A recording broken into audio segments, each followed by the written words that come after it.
ఓకిల accident మృతదేహాలకు post mortem పూర్తయింది. చేవెళ్ల ప్రభుత్వ ఆసుపత్రిలో చేశారు. మృతదేహాలను కుటుంబ సభ్యులకు అప్పగించారు. మీర్జాగూడ దగ్గర ఓ కారు అదుపు తప్పి చెట్టును ఢీకొట్టిన ఘటనలో స్పాట్లోనే 4 విద్యార్థులు చనిపోయారు. ఒక యువతికి తీవ్ర గాయాలయ్యాయి. కోకాపేటలో ఫ్రెండ్ పుట్టినరోజు వేడుకలకు వెళ్లి వస్తుండగా ఈ ప్రమాదం జరిగింది. మృతి చెందిన విద్యార్థులు నిఖిల్, సూర్య, సుమంత్, రోహిత్. వీరంతా ఇక్ఫై యూనివర్సిటీ విద్యార్థులు.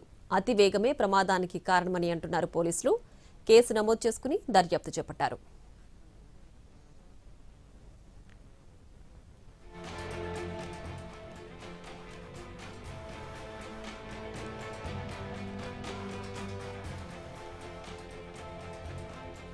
దీనికి సంబంధించి మరింత సమాచారాన్ని మా ప్రతినిధి రాధాకృష్ణ అందిస్తారు.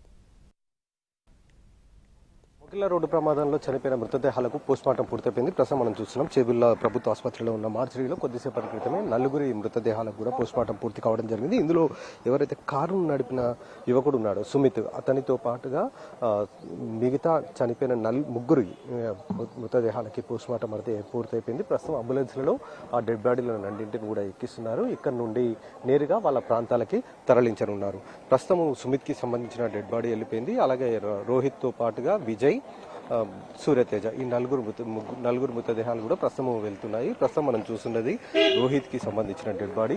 అతని బాడీని ప్రస్తుతం వాళ్ళ కుటుంబ సభ్యులు అయితే తీసుకొని వెళ్తున్నారు. అలాగే మిగతా వాళ్ళకి సంబంధించిన డెడ్ బాడీలను కూడా ప్రస్తుతం అయితే ఇక్కడ నుండి పంపించి వేస్తున్న పరిస్థితి అయితే మనకు కనబడుతుంది.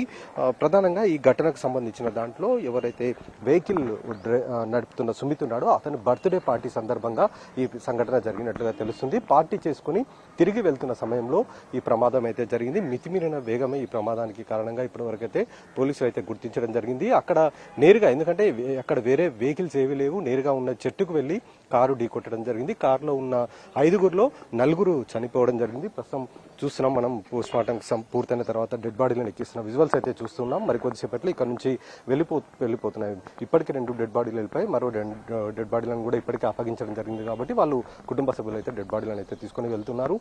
సీసీ ఫుటేజ్ లో కూడా కారు స్పీడ్ ను మనం గుర్తించవచ్చు. చాలా ఓవర్ స్పీడ్ తో ఉంది. మితిమీరిన వేగంతో వెళ్తున్నట్టు కూడా చాలా స్పష్టంగా సీసీ కెమెరాలకు కూడా రికార్డు కావడం జరిగింది. ఈ ప్రమాదానికి ఇదే కారణంగా ఇప్పటివరకు అయితే అధికారులు అయితే గుర్తించడం జరిగింది. ఈ ఘటనలో ఒకరు బతికి బయటపడ్డారు. నక్షత్ర అనే అమ్మాయి. ఈ అమ్మాయి ప్రస్తుతం మాత్రం ఆసుపత్రిలో చికిత్స పొందుతుంది. మిగతా 4 మాత్రం సంఘటనా స్థలంలోనే చనిపోయిన పరిస్థితి అయితే జరిగింది. చేవెళ్ల ప్రభుత్వ ఆసుపత్రి నుండి కెమెరామెన్ రాజరమేష్తో